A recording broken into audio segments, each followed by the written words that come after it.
ሱልጣን አሊ ሚራህና ዘመናቸው የአይዳሂሶ ሞዳይቶ ስርወ አገዛዝ በአውሳ አይዳሂሶዎች ስርወ አገዛዝ አመሰራረቱ የእርስ በርስ ስልጣን ሽኩቻና ያስከተለው ውጤት የልጅ ኢያሱ ወደ አውሳ መሸሽ፣ በራስ ከበደ መንገሻ የተመራው ጦር ወደ አውሳ መምጣት፣ የአይዳሂሶዎች የእርስ በርስ ግጭት፣ የያዩ ድል ማድረግ፣ የሱልጣን መሐመድ ያዩ የስልጣን ዘመን ከነዚህ ከላይ በተዘረዘሩት ዋና ዋና ሐሳቦች ዙሪያ ሱልጣን አሊ ሚራህ ሐንፈሬ ቃለ መጠይቅ ተደርጎላቸው ሱልጣኑ የተጠየቁትን እንደሚከተለውም መልሰዋል።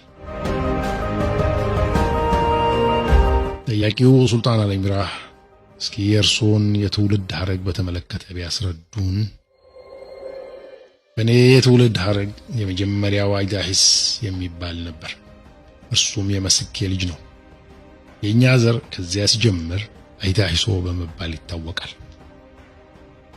አይዳሂስ ሐንፈሬን ወለደ። ሐንፈሬ ሌላ አይዳሂስ ይወልዳል።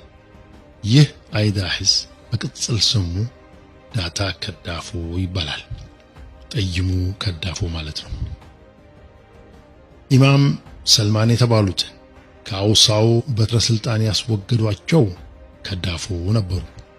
ሰልማን የአረብ ዝርያ አላቸው ተብሎ የሚነገር ሲሆን በወቅቱ በአውሳ ኢማም ነበሩ። እኚህ ሰልማን በአውሳ ኢማሞች አገዛዝም የመጨረሻው ኢማም ናቸው። ከዳፎ እንግዲህ የአይዳሂሶ ስርወ አገዛዝ መስራችም ነበሩ ማለት ነው። እንግዲህ የአውሳ የአስተዳደር ወይም የአገዛዝ ስልጣን ወደ ከዳፎና ብሎም ወደ ልጆቹ የተዛወረው ማለት በዚህ ጊዜ ነው። ከዳፎ መሐመድን ወለዱ። መሐመድም ሌላኛውን አይዳሂስ ወለዱ። እኚህ መሐመድ የተባሉት የቅማያቴ የሐንፈሬ አባት ሲሆኑ ሐንፈሬ ደግሞ ቅማያቴ ቅድማያቴን መሐመድ ሐንፈሬን ወለዱ። መሐመድ ሐንፈሬ ኢላልታ በመባል የሚጠሩ ነበር። በአፋርኛ ቋንቋ ኢላልታ ማለት ቋሚ የሆነ ውሃና መጠኑም ትልቅ ሰፊ ሆኖ ያ ውሃ በሁሉም ወገን ተጠቃሚ መንገዱ ክፍት የሆነ ማለት ነው። እንግዲህ ኢላልታ ሲባል በዚህ የስም አጠራር ወይም አሰጣጥ ትርጉም ላይ ልዩ ስፍራን የሚይዝ ሲሆን ሁሉንም በእኩል የሚያይ ብርቅዬ ሹም ማለት ነው። ይህ ኢላልታ የሚለውም ስም ለአባታቸው ለሐንፈሬም ተሰጥቷቸው ነበር። አያቴ አይዳሂስ መሐመድ ሐንፈሬ አንጋፋው ልጅ ሲሆኑ እርሳቸውም አባቴን ሐንፈሬን ወለዱ በማለት ሱልጣን አሊ ሚራህ ያብራራሉ። የኛ የዘር ሐረግ ስሙን የሚያገኘው ከአይዳሂስ መስኬ ሲሆን እኚህ ሰው ነበሩ መጀመሪያ በአፍኪ አክመድና ቀጥሎም ከሞዳይሌ አብራሂም ከሚቆጠሩት ጎሳዎች የኛን የበላይነት ያረጋገጡት። የእርሳቸው የልጅ ልጅ የሚሆኑት አይዳሂስ ሐንፈሬ የቅጽል ስማቸው ከዳፎ የአረብ ዝርያ የነበራቸውንና የአውሳን የበረሃ ገነት ይገዙ የነበሩትን ኢማምን ከስልጣን በመገልበጥ የአይዳሂሶን ስርወ አገዛዝም መሰረቱ።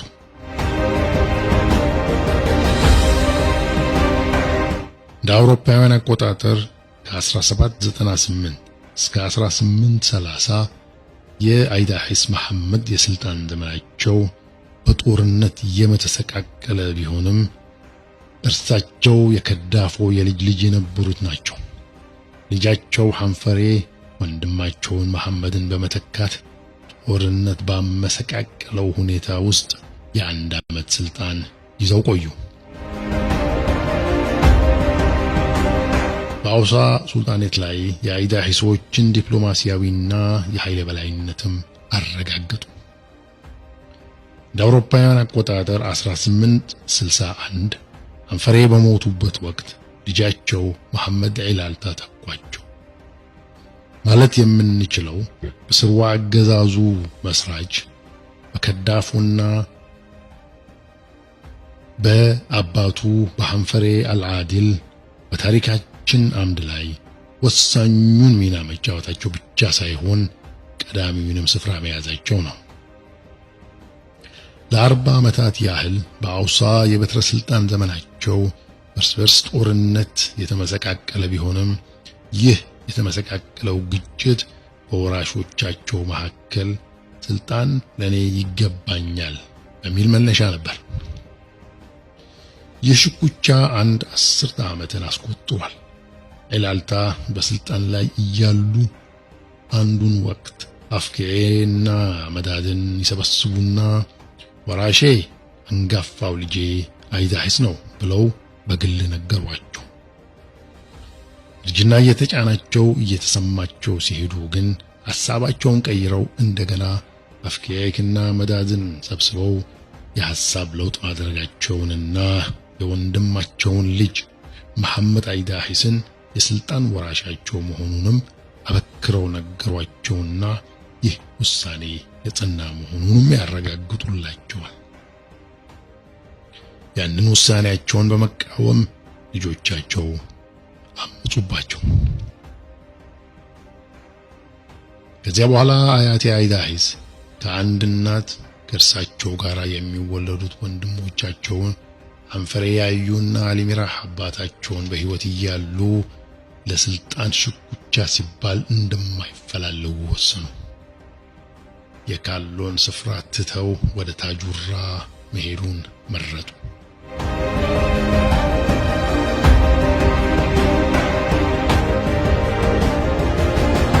ከ1880 እስከ 1912 የሱልጣን ሑመድ መሐመድ ሞዳይቱ አሳ ደርደሮች ተቀበሏቸው። ከጥቂት ቆይታ በኋላ ልጆቻቸውን እዚያው ታጁራ ትተው በሐረር በኩል ወደ ኢትዮጵያ ግዛት መጡ። ያመጣጣቸውም ዓላማ ይህንን ችግራቸውን ለአጼ ምኒልክ ለማስረዳት ነበር።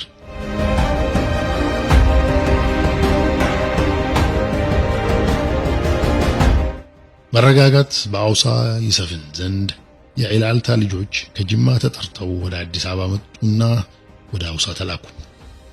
እግረ መንገዳቸውንም ወደ አውሳ እየተመለሱ ባሉበት ወቅት ራስ ሚካኤል ታሰቡ። ሐንፈሬም በጠና ታመሙና ወዲያውኑ በሞት ተለዩ።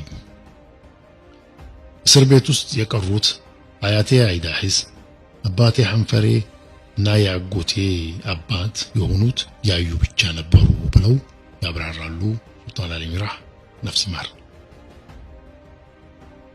በሁኔታዎች እየተባባሱ መሄድ የተነሳ ራስ ሚካኤል አንድ ውሳኔ ላይ ደረሱ።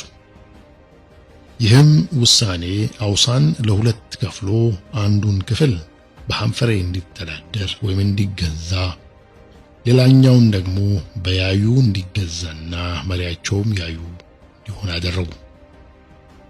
በወቅቱ አውሳ ለየት ባለ መልኩ በሁለትዮሽ ሱልጣን አገዛዝ ስር ሆነች ለማለት ይቻላል። በስልጣን ውስጥ ጭቅጭቅ ላይ መሆናቸው የነበሩት የሚታወቀውም ያዩና ሐንፈሬም ውጊያ ገጥመው በያዩ የበላይነት ውጊያው ተጠናቀቀ።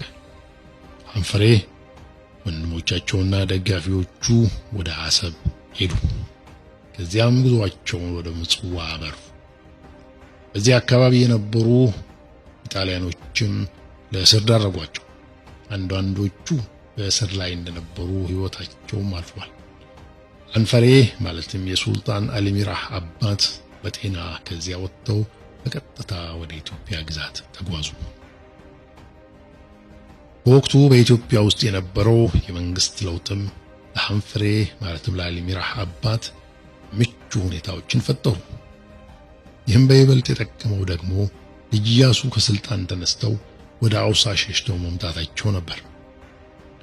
ልጅ ኢያሱ ካሉበት ተይዘው ወደ አዲስ አበባ እንዲተላለፉ ከንግስት ዘውዲቱ ትእዛዝ ተላልፈው ስለነበረ ያዩ የልጅ ኢያሱ ወደ እርሳቸው ሀገር ወይም ወደ አውሳ መምጣታቸውንም ደበቁት። ያዩ ራሳቸውንም ወደ አዲስ አበባ ተደምረው እንዲመጡ የሚል ትእዛዝ ሲደርሳቸው ትእዛዙን ወደ ጎን ትተው እድሜ የገፋ በመሆኑ የፈረስ ላይ ጉዞ አልችልም በሚል ሰበብ በዚሁ ሐሳብና ውሳኔያቸው ጸኑ። ከዚያ በኋላ በኃይል ለማስገደድ የወቅቱ የኢትዮጵያ መንግስት በራስ ከበደ መንገሻ የሚመራ ጦር ወደ አውሳ ላኩ።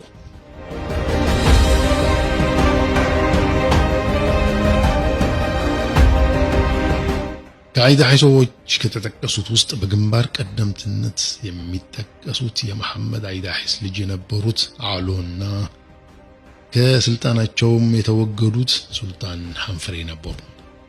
ክርስትና ሃይማኖት አማኞች ኃይላቸውን አጠናክረው አውሳንም አጥለቀለቁት። ይህ ኃይል የመምጣቱ ሁኔታ በውል የተረዱት ሱልጣን ያዩ ደግሞ አገሩን ጥለው ሸሽተው ወደ ባልሆ ተሰደዱ። ባልሆ ማለት የዛሬ ከጅቡቲ ሪፐብሊክ በሰሜን ምዕራብ ጠረፍ ላይ የሚገኝ ስፍራ ነው። በወቅቱ ይህቺ ባልሆ በፈረንሳይ ቅኝ ግዛት እጅ ሳትሆን በአፋር ግዛት አስተዳደር ስር የነበረች ነች። ያ ወቅት በአውሳ ታሪክ ራስ ከበደ ዳቦ በመባል ይታወቃል። ወደ አውሳ የመጡትም የኢትዮጵያ መንግስት ኃይል ብዙ ሳይቆይ በወባ በሽታ በመጠቃታቸው አውሳን ለቀው ለመውጣት ተገደዱ። ሐንፈሬና ተከታዮቻቸውንም ትተው ሄዱ። በመቀጠል የሐንፈሬ ሰዎችና የያዩ ተከታዮች እንደገና ወደ ግጭትና ጦርነት አመሩ። ከላይ እንደተጠቀሰው ያዩ ሐንፈሬን ከማስወገዳቸው በፊት ደጋፊው የነበሩት አይዳሂ ሰዎች ሐንፈሬ ሲመለሱ ከፍተኛ ድጋፍ አደረጉላቸው። በጽናትም ከጎናቸው ለመሰለፍ ቻሉ። በሌላ ካምፕ ደግሞ ጠንካራው ሰው የኔ አባት ነበሩ ይላሉ ሱልጣን አሊ ሚራህ።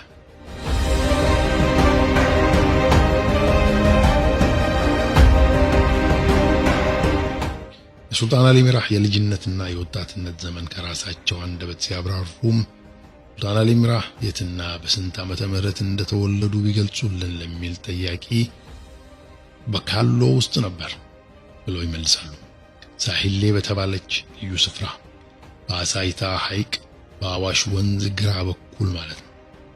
ይህቺ ስፍራ በታሪክ ሂደት ውስጥ ፉርሴ ተብላ ትታወቃለች። ይህቺ እኔ የተወለድኩባት መንደር የሱልጣን ያዩ አንዱና ዋነኛው መቀመጫቸውም ነበረች። በእርግጥ የተወለድኩበትን ዓመት በውሉ ለመናገር ባያስችለኝም የአውሳ ሱልጣን ሆኜ በተሾምኩበት ጊዜ ግን የ22 ዓመት ለጋ ወጣት ነበርኩ ይላል።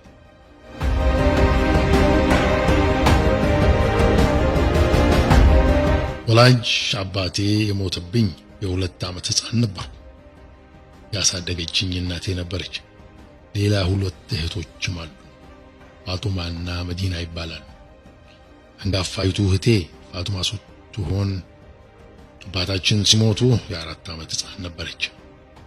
በእድሜ እኩያ ከሆኑት ልጆች ጋራም ወደ ቁርአን ትምህርት ቤት ተላኩ።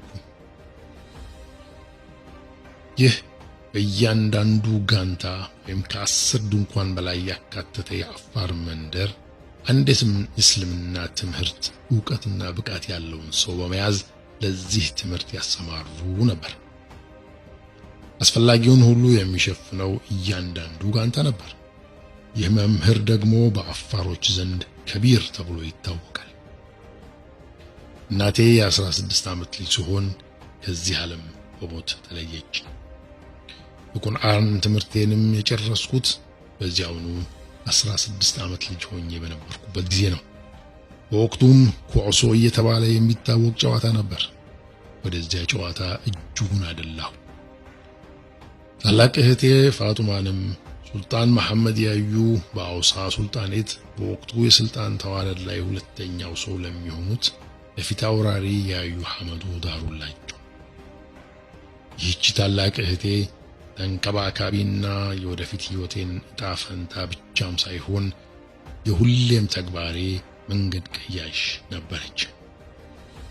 እኔ በመቅደም ቁርአን የተማረች የቀረች በመሆኗ የሚሰጠኝ ትምህርት በሉህ ላይ ማለትም ከእንጨት ተጠርቦ የሚጽፉበት የሚያጠኑበት እንደ ሰሌዳነት የሚያገለግል የመማሪያ መሳሪያን እዛ ላይ በመጻፍ ንባቤንም የራሱን ጣዕም እንዲኖረው በማድረግ ከፍተኛ ሚና ነበራት። ትኩረቴ ወደ ሃይማኖት እንዲሆንም ገፋፍታኛለች። ከዚያም ጋር በማያያዝ ስለ አባታችን ታሪክ በሰፊው ታወጋኝ ነበር። አባታችን ጠንካራ ሞራል የነበረው ሰው መሆኑንና እኔም ያንን ፈለግ እንድከተል የበኩሏን ሁሉ አድርጋለች። ለእስልምና ሃይማኖት ከሚኖረኝ ጥንካሬ ጎን ለጎን ብቸኛ የአባታችን ወንድ ልጅ እኔ ብቻ በመሆኔም የአባታችንም ስም በደጉ እንዳስነሳ እንደ ሁለተኛ ትኩረት የመከረችኝ ሰው ናት። የታላቅ እህቴ ምኞትም እና ጥረት በከንቱ አልቀረም። የአውሳ ሱልጣን እንደሆንኩ የእስልምና ሃይማኖት አስተምህሮ በአርብቶ አደሩ የአፋር ወገኖቼ ዘንድ በጥልቀት እንዲስፋፋ የበኩሌን ጥሬያለሁኝ።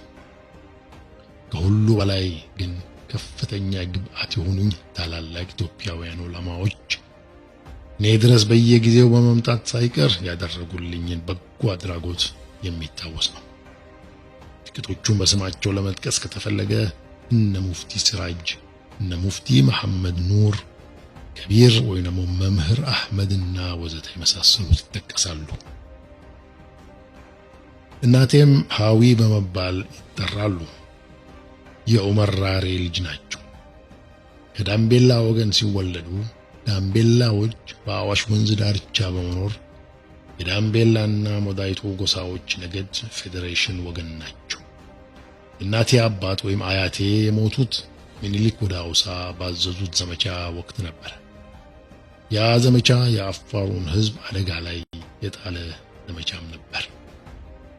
ሱልጣኑ ስለ ዳምቤላ ነገድ ወይም ጎሳ ያላቸውን ድንቅ ተሞክሮ ከራሳቸው ከዘር ሐረጋቸው ጋር በማቆራኘት እንዲህ ብለው ያብራራሉ። በእኛ የዘር ሐረግ ጋብቻችን ከጥንት ጀምሮ ከዳምቤላዎች ጋር ነው። ሕይወታቸውን በስኬት የሚመሩትን ልጆች ይወልዳሉ ብለን ስለምናምን የቤተሰቦቻችን ጋብቻ በዳምቤላ ሴቶች ላይ ያተኮረ ነበር። ለምሳሌ ያህል ብጠቅስ ከዳፎ የመጀመሪያው የኛን ስርወ አገዛዝ በአውሳ የመሰረቱት ሰው ከዳምቤላ ሴት የተወለዱ ናቸው። አባቴም ቢሆን እንደዚሁ ነው። የኔም የመጀመሪያዋ ባለቤቴ የዚህ የዳምቤላ ሴት ናት ይላሉ ነፍስ ይማር ሱልጣን አሊሚራ።